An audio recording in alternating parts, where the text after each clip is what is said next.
Salut tout le monde, je vous souhaite premièrement la bienvenue dans ma chaîne YouTube. Je m'appelle José Luis. J'aimerais vous partager mon témoignage. J'ai grandi à Montréal. J'ai déménagé sur la rue Copernic quand j'avais 6 ans si je me trompe pas. J'ai grandi dans un lieu où il y avait beaucoup de délinquance, on va dire comme ça. Beaucoup de drogue, beaucoup de chicanes, beaucoup de batailles, beaucoup de choses qui se passaient dans les rues. Puis en tant que jeune enfant, mais j'ai été exposé à plusieurs choses comme ça. J'étais une personne très influençable, malheureusement. J'aimais tout ce qui était comme gang de rue, tout ce qui était comme la drogue, etc., etc., les femmes, etc. Et moi, j'ai été rapidement attiré par tout ça. Au primaire et au début du secondaire, j'étais une personne très à mes affaires, très tranquille. Il allait toujours à l'école, je faisais mes devoirs, j'étais une personne qui était très, très, très engagée dans ses études, disons de même. Puis je me rappelle que j'ai commencé à être plus influencé à partir de secondaire 2, secondaire 3. Je me rappelle que quand j'étais en secondaire 1, je me promenais avec mes petits livres, mes petites lunettes. J'étais un petit peu chubby, puis j'allais dans mes classes, puis j'étais une personne très, très à mes affaires. Tu sais, j'avais des très bons résultats en mathématiques, en géographie. Un jeune homme, dans le fond, comme tous les jeunes qui allaient à l'école, qui vivaient une vie normale, mais j'étais facilement été influencé avec la drogue et avec l'argent, avec le rap aussi. Le rap, là, m'avait beaucoup influencé. Tout ce qui était Tupac, tout ce qui était comme West Coast, East Coast, Biggie, puis toutes ces affaires-là, j'écoutais ça tout le temps. Plus du Tupac, là. Puis comme on dirait que, genre, tout ce qu'ils écoutaient, mais genre, je voulais faire pareil, là. Puis je me rappelle que j'avais aussi un jeu au PlayStation qui s'appelait San Andreas. Puis ça m'a tellement influencé, genre, c'était rendu que je bougeais comme les bonhommes, là.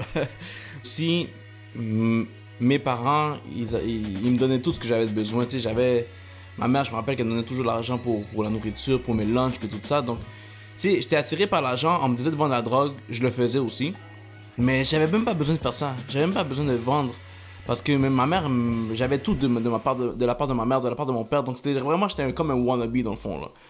J'étais pas vrai, dans le fond, mon identité, là, était vraiment... J'étais perdu, là, complètement, je savais pas j'étais qui. Malheureusement, j'ai déshonoré mes parents à plusieurs reprises. J'avais tout. Je vivais bien, j'avais besoin de rien, mes parents me donnaient tout ce que j'avais besoin. Donc, j'étais très ingrat. Puis, face à mes parents. Donc, face à mon entourage aussi, parce que j'avais des bons professeurs, j'étais bien, dans le fond, mais c'était la rue qui m'attirait tout le temps, là.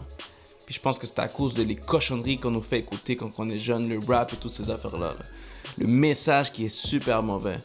Mais je me rappelle que quand j'étais sur la rue, ben quand j'ai grandi dans mon adolescence, j'avais fait une petite clique, pas une gang, une petite clique, puis on faisait de la musique, on faisait du rap. Puis on a commencé comme ça, on faisait de la musique, mais les gars qui étaient plus vieux que nous, dans notre quartier, nous influençaient beaucoup avec la drogue. Oh, est-ce que tu veux vendre? Est-ce que tu veux fumer? Est-ce que tu veux faire ci? Est-ce que tu veux faire ça? Puis rapidement, on est tombé là-dessus. Moi, personnellement. Je ne veux pas vous donner des détails. Je trouve que c'est pas important. Mais ça, c'était comme plus mon adolescence. En plus de ça, j'étais un jeune qui était très fréquent. Une personne qui était impolie, qui avait un mauvais caractère. Et ce mauvais caractère, les gens me reconnaissaient pour ça. Donc, j'avais une mauvaise réputation. Je me suis battu à plusieurs reprises avec plusieurs jeunes, plusieurs personnes de mon âge. Chose que si je serais retourné avant, j'aurais jamais fait ça. Je serais resté tranquille à mes affaires, mais Dieu sait pourquoi il fait ça. Donc, comme je vous disais, je me battais souvent. Je me rappelle qu'il y avait eu une fête proche de ma rue. On était allé, en fait, sur ma rue, on était allé à cette fête-là avec mes amis et rapidement, on s'est chicané avec des personnes et ça a commencé. C'était un problème avec d'autres groupes de jeunes du même quartier. C'était horrible. Quand j'allais à l'école, je me faisais intimider aussi parce que c'est comme un cercle vicieux. Quand tu intimides quelqu'un, mais on t'intimide de retour. Puis beaucoup de jeunes m'aimaient pas, beaucoup de personnes, j'étais très impoli, même les profs. Puis, la surprise, j'ai été expulsé de ma première école secondaire où je suis allé.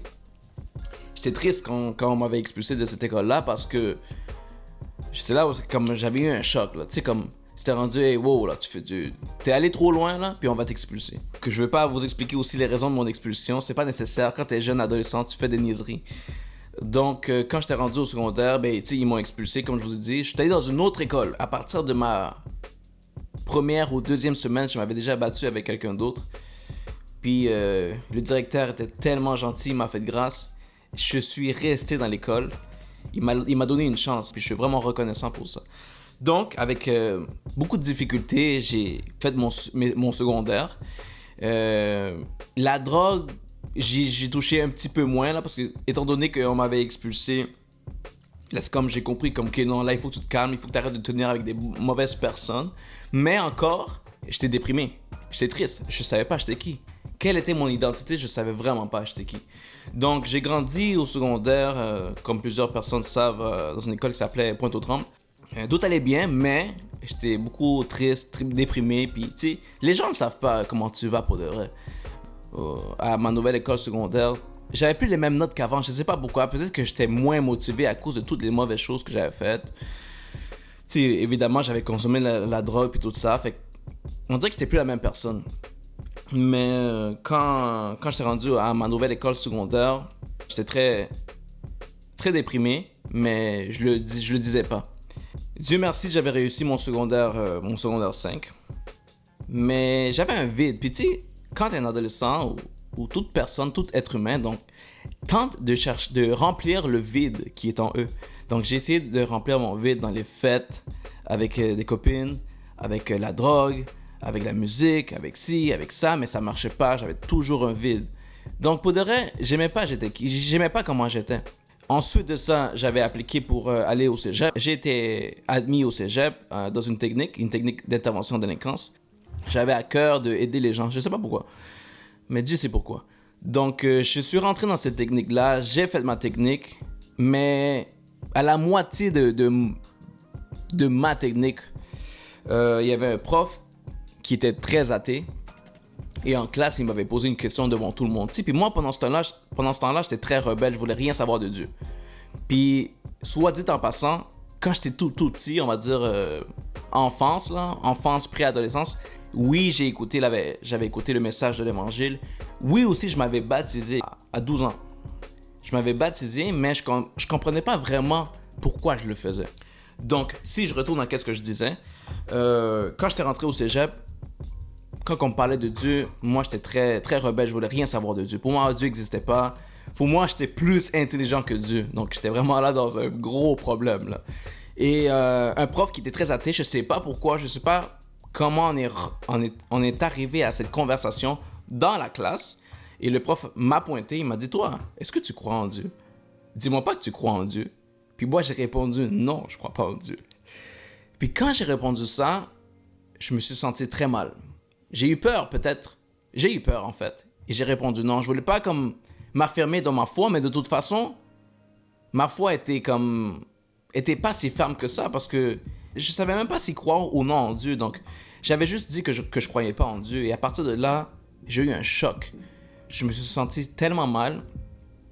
Et la dépression que j'avais, mais c'était encore pire, là. Je me sentais beaucoup plus mal, dans le fond, à cause de qu'est-ce que j'avais dit. J'avais une copine pendant ce temps-là et je me rappelle que ça n'allait pas fonctionner.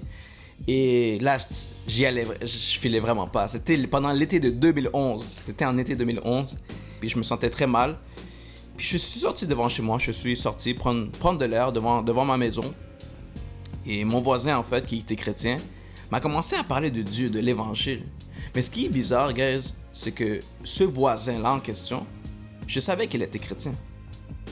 Mais cette fois-là, quand il m'avait parlé de l'Évangile, il m'avait expliqué deux choses. La réalité et la vérité. Il m'avait dit que la réalité, c'est que on doit se lever le matin pour travailler. La réalité, c'est que parfois, on peut tomber malade. La réalité, c'est que parfois, on a des problèmes avec nos proches, avec nos familles. Puis après, il m'a dit qu'il y avait une vérité.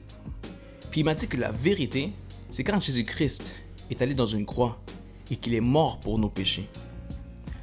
Comme je vous ai dit auparavant, tout à l'heure, j'avais déjà entendu le message de l'Évangile. Je connaissais tout ce qui était par rapport à Dieu, par rapport à Jésus-Christ, qu'est-ce qu'il avait fait pour nous dans une croix. Pour moi, c'était quelque chose de normal, donc quelque chose de banal. Mais quand le frère en Christ m'a parlé de Jésus, j'ai senti littéralement que Dieu touchait mon cœur. J'ai senti quelque chose de très chaud dans mon cœur et j'ai senti la paix de Dieu, j'ai senti son amour. Mais je me suis senti aussi mal parce que on dirait que je m'avais rendu compte que j'étais une mauvaise personne, un pécheur. Puis la Bible nous dit dans le livre de Romains, car tous sont péchés et sont privés de la gloire de Dieu. Romains chapitre 6 verset 23. Tous sont péchés et sont privés de la présence de Dieu. Donc, étant donné que nous avons péché, on est comme éloigné de Dieu.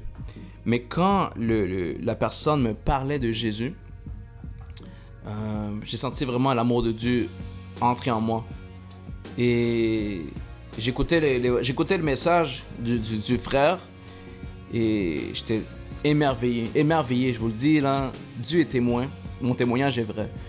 Et je me rappelle que ce jour-là, après que j'ai parlé avec le frère, je suis allé dans ma chambre. Je suis rentré chez moi, j'ai fermé la porte de ma chambre, je me suis mis à genoux et j'ai commencé à verser beaucoup de larmes. Et jamais auparavant, j'avais eu cette expérience-là. Et c'était une repentance sincère. J'étais comme vraiment, Seigneur, pardonne-moi, je suis un pécheur, aide-moi. Je me rappelle que c'était les phrases que j'avais dites. Et ces journées-là, parce que je pense que je vous l'avais pas dit aussi, mais des fois je dormais pas bien. La plupart du temps là, j'avais comme de l'insomnie puis je dormais pas. Je pense que c'est lié au stress puis à la dépression. Mais bon, quand après cette journée-là que la personne m'avait parlé, que j'avais fait une prière, que j'avais demandé à Dieu de me pardonner, de m'aider, je m'avais endormi comme un bébé, complètement. J'avais dormi comme un bébé, puis le lendemain, j'étais une personne nouvelle. Je vous le dis, j'étais une personne nouvelle. J'avais senti comme si le poids du péché était parti de ma vie.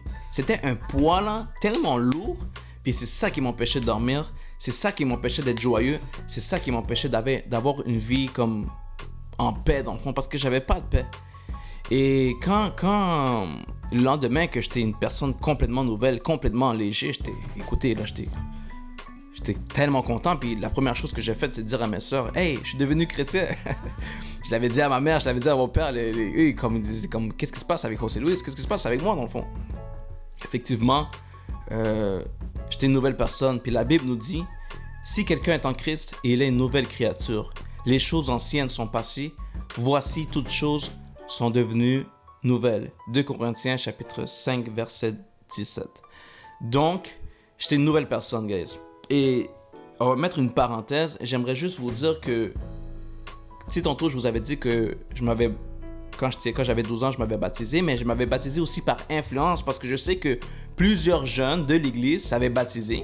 Donc, moi, j'ai comme juste suivi comme une brebis là, qui suit les autres. Donc, je m'avais baptisé aussi, mais je comprenais pas vraiment pourquoi je me baptisais. Donc, on ferme la parenthèse et on revient à ce que je disais. Donc, quand j'ai eu cette expérience-là, j'en ai parlé avec mes proches, avec ma famille, puis c'était en 2011. Puis à partir de là, ma vie a changé. Je suis retourné à l'école, puis là, j'étais en feu, là. Je parlais de Dieu à tout le monde, là. Puis, en gros, c'est mon témoignage, guys. Ça, c'est ce qui m'est arrivé à moi. Puis, je suis désolé de pas en parler à certaines personnes, parce que je sais qu'il y a certaines personnes à qui je n'ai jamais dit ça. D'autres le savent, d'autres ne le savent pas. Mais je pense que c'est important de vous partager mon témoignage parce que ça fait partie de ma vie, ça fait partie de mon identité et ça fait partie du message de l'Évangile. Car Dieu a tant aimé le monde qu'il a donné son Fils unique afin que quiconque croit en lui ne périsse point mais qu'il ait la vie éternelle. Dieu en effet n'a pas envoyé son Fils dans le monde pour qu'il juge le monde, mais pour que le monde soit sauvé par lui. Donc, j'ai commencé à aller à l'église. J'ai commencé à me réunir avec des personnes. J'ai commencé à faire beaucoup de la musique chrétienne parce qu'effectivement, quand je faisais du rap, puis je disais des mauvais mots, j'avais un mauvais message. C'était la pourriture, le message que je donnais. C'était un message de violence contre l'autorité. C'était un message horrible. Ben, c'est passé d'un message d'amour, un message d'évangile, un message de vérité. Donc, je pense que c'est là où tu te rends compte que Dieu existe vraiment et que Dieu peut changer une personne. Donc, l'évangile m'a changé, le message de Dieu, Jésus-Christ. Donc, ça, c'est mon témoignage. Je suis tellement reconnaissant pour qu'est-ce qu'il a fait dans ma vie.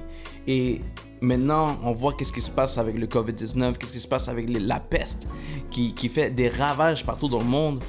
Mais ce qui est nice, c'est que Dieu m'a donné sa paix.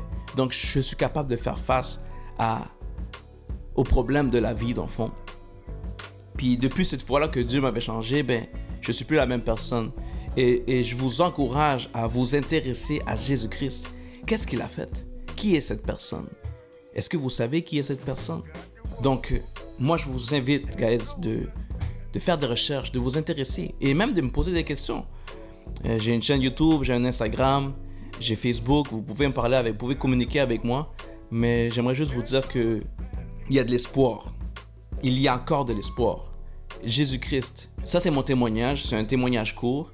Donc, je prie Dieu que, à travers ce message, vous puissiez connaître l'évangile, la bonne nouvelle du salut. Donc, je pense que c'est tout. Puis, j'aimerais vous remercier. Que Dieu vous bénisse et à bientôt.